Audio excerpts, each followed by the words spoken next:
Olá, amigos! Bem-vindos ao nosso canal, ao nosso devocional. Hoje, refletindo um pouco sobre dízimos ou ofertas. O que vale para a igreja? Bom, para começar, gostaria de falar de um pastor renomado, famoso no Brasil, que apareceu esses dias numa pregação dizendo que o crente não tem autonomia para administrar o seu dízimo nem as suas ofertas. Para isso, ele usou o exemplo da antiga aliança, onde as pessoas levavam as suas ofertas ao templo e o sacerdote, o sumo sacerdote, decidia como isso seria gasto, como isso seria utilizado. Bom, algumas considerações importantes sobre esse caso, sobre essa comparação. Primeiro, esses pastores, na sua maioria, nenhum deles é da tribo de Levi.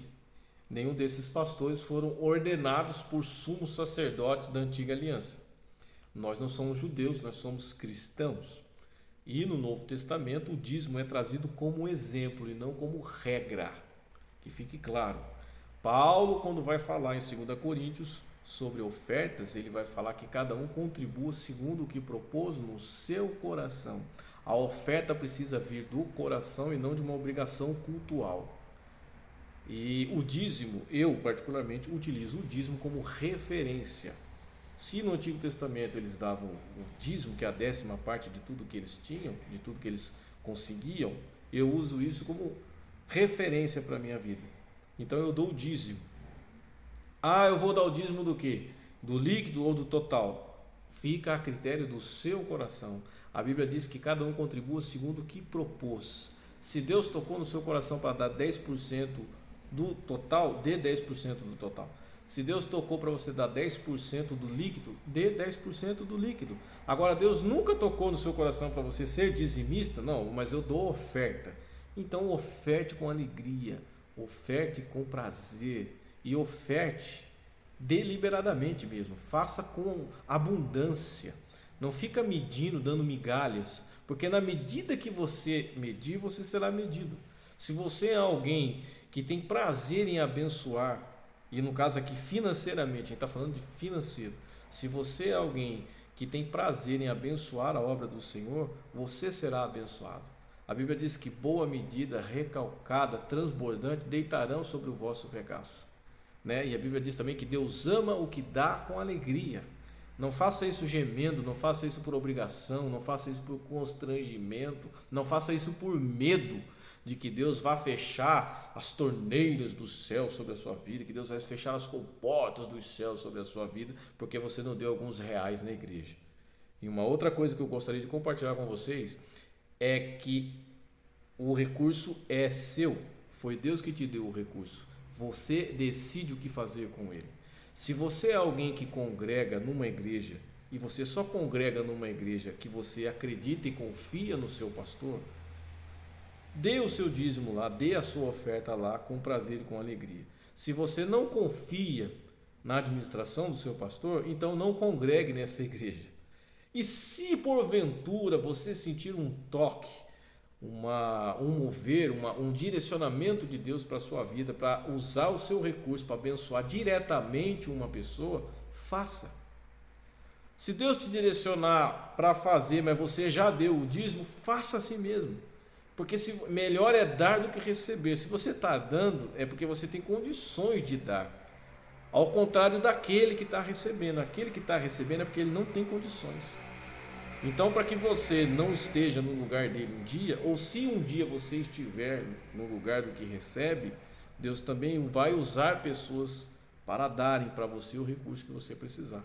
É assim que Deus é louvado, é assim que Deus abençoa o seu povo. A bênção de Deus não é algo abstrato. A bênção de Deus não é uma fumaça. A bênção de Deus é algo concreto. E a graça de Deus, ela tem um CPF e ela tem um endereço. O seu. É o seu RG, é o seu CPF, é o seu endereço. Você e eu somos os agentes da graça de Deus no mundo. E a Bíblia vai dizer ainda, que se alguém abandona os seus, principalmente os da sua família, abandonou a fé e é pior do que o infiel.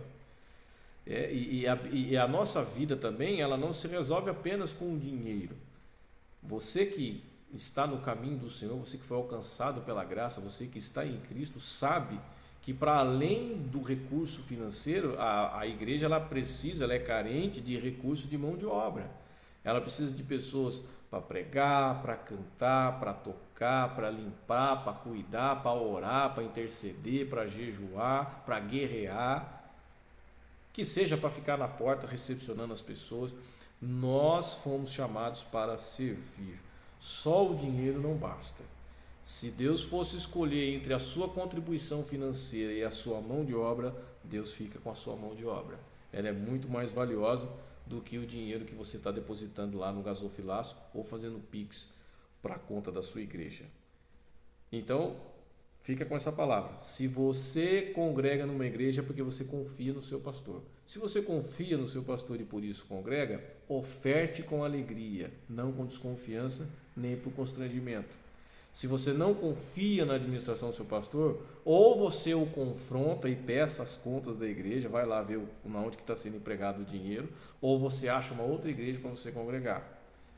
E se você, mesmo confiando no seu pastor, dando o seu dízimo na igreja, ou a sua oferta, Deus tocar em você para de repente mover parte desse recurso diretamente a uma família que você sabe que está precisando, se você for movido por Deus, ore, busca, peça direção, mas se Deus te tocar para você ir lá e pagar uma conta de luz para alguém, vai lá e fazer uma compra de uma cesta básica para alguém, ao invés de dar o dinheiro para o pastor, faça, porque o recurso é seu e ninguém melhor do que você para saber aonde esse recurso deve ser aplicado.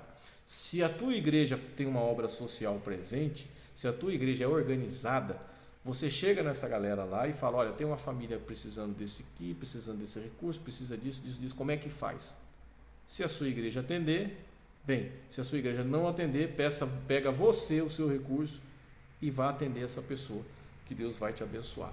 Não seja constrangido, não seja intimidado pela lábia desses pastores que ganham milhões em cima da ignorância do povo brasileiro.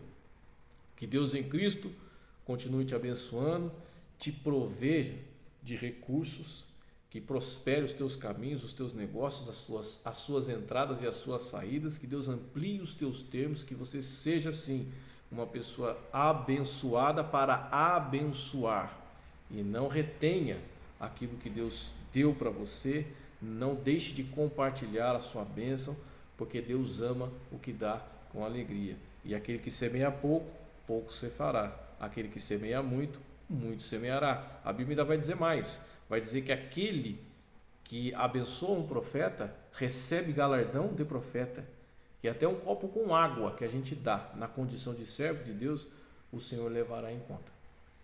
Que Deus em Cristo os abençoe e até o próximo devocional.